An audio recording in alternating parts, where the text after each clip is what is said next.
Halo, bertemu dengan saya Dr. Stella. Kali ini kita akan membahas tentang siklus menstruasi dan gangguan menstruasi. Tapi kita masuk tahap pertama dulu ya. Kita harus mengerti siklus menstruasi. Jadi, apa sih yang disebut dengan menstruasi ini dan kenapa sih penting kita harus mengerti tentang siklus menstruasi? Karena ternyata di dunia ini sekitar 30% perempuan mengalami gangguan menstruasi. Nah, jadi cukup banyak ya. Gangguan menstruasi biasanya terjadi di usia reproduksi atau bahkan di atas usia 50 tahun. Itu yang paling sering. Nah, kita akan masuk sekarang ke definisi siklus menstruasi. Siklus menstruasi yang normal itu menurut Vigo 2018. Jadi kita sudah punya sumber yang baru ya tentang definisi siklus menstruasi adalah dari 24 sampai 38 hari. Jadi siklus yang baik adalah antara 24 sampai 38 hari. Dengan variasi siklusnya antara 7 sampai 9 hari. Nah, 7 sampai 9 hari ini dibagi lagi nih dengan kriteria usia, yaitu dari 18 sampai 25 tahun biasanya plus minus 9 hari. Kalau 26 sampai 41 tahun 7 hari kurang lebih. Nah, kalau 42 sampai 45 tahun kurang lebih 9 hari. Nah, lalu durasi haidnya saat ini definisi yang terbaru adalah hanya mencapai 8 hari saja. Jadi darah mens banyaknya boleh keluar maksimal 8 hari. Lalu jumlah darahnya yang boleh keluar totalnya dalam satu siklus adalah sekitar 80 cc. Jadi itu definisinya. Yang pertama, siklusnya 24 sampai 38 hari. Yang kedua, variasi siklusnya antara 7 sampai 9 hari. Yang ketiga, durasi haidnya cuma bisa sampai 8 hari dan jumlah darahnya 80 cc per siklus haid. Kita sekarang masuk ke satu-satu definisi itu.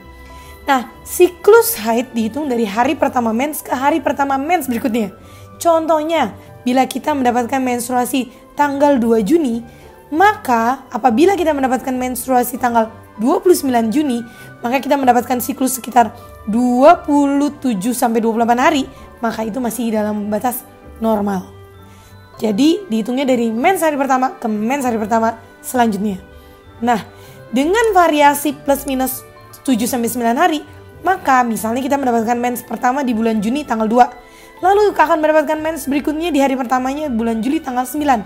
Maka dia akan mundur 7 hari. Jadi variasinya plus minus 7 hari itu masih dikatakan normal. Nah, sampai sini mengerti ya tentang siklus mens.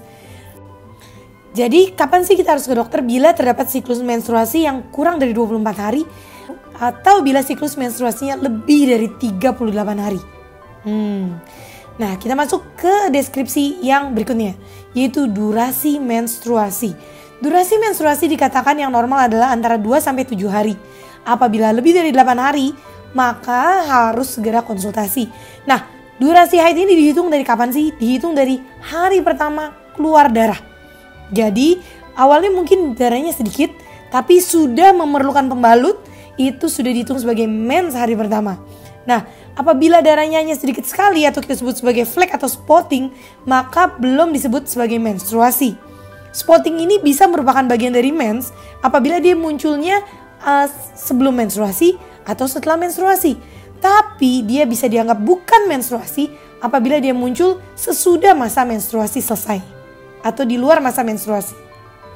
Nah, jadi durasi haid yang lebih dari 8 hari harus dievaluasi. Kita harus ke dokter apabila misalnya mensnya lebih dari 14 hari. Tapi pada pengguna kontrasepsi IUD atau spiral, kita harus anggap wajar. Kenapa? Karena pada penggunaan spiral, menstruasi bisa mencapai sampai dengan 14 hari. Atau bila mengkonsumsi obat-obat pengencer darah, itu juga bisa menyebabkan perdarahan. Oleh karena itu harus diatur kembali dosis obat pengencer darahnya. Lalu kita harus evaluasi apakah ada penyakit lain, misalnya miom, polip, ataupun keganasan, sehingga menyebabkan durasi menstruasinya berkepanjangan. Atau apakah kali ini baru terjadi 1 kali saja. Jadi kita bisa mengevaluasi di bulan berikutnya, apakah akan masih berlanjut. Jadi kita harus ke dokter bila menstruasi yang banyak darahnya keluar lebih dari 8 hari, atau menstruasi dari awal spotting sampai selesai lebih dari 14 hari, atau menstruasi malah hanya sedikit, hanya sehari saja. Kita masuk ke topik berikutnya, yaitu jumlah darah. Nah, Jumlah darah menstruasi itu berapa banyak sih? Jumlah darah menstruasi itu rata-rata dalam satu siklus mens adalah kurang lebih 80 cc atau kurang. Nah, ingat satu pembalut dapat menampung 5-35 cc darah menstruasi, tergantung dari bentuk dan tebal dari si pembalut tersebut. Biasanya pembalut yang harian, yang digunakan harian yang biasa, itu bisa menampung kurang lebih 5 cc darah dari satu pembalut yang penuh. Oleh karena itu sewajarnya dengan menstruasi yang normal kita ganti pembalutnya 2-3 kali sehari saja. Tapi apabila lebih dari 5 kali sehari maka kita harus berhati-hati, jangan-jangan kita mengalami perdarahan bukan menstruasi normal. Nah, ini bisa dilihat sebagai contoh dari grafik berikut.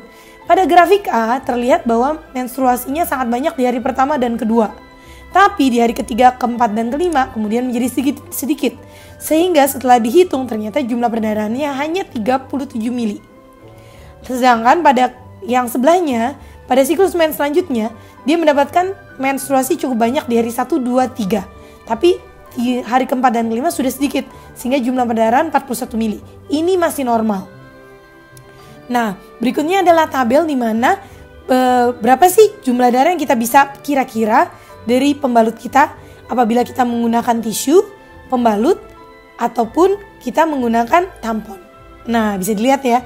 Sehingga apabila penggunaan tampon ataupun pembalut lebih dari 5 kali ganti dari sehari, kita bisa menyimpulkan bahwa ini masuk perdarahan. Nah, kapan sih kita harus ke dokter? Bila perdarahannya tentunya lebih dari 80 cc per kali siklus menstruasi.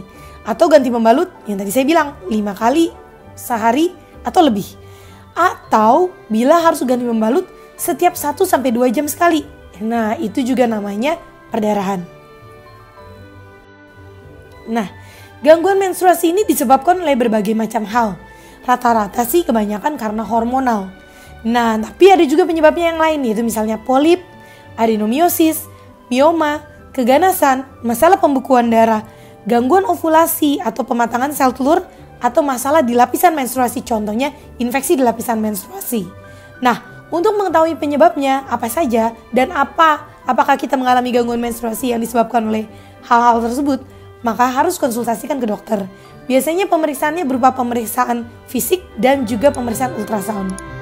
Semoga bermanfaat ya.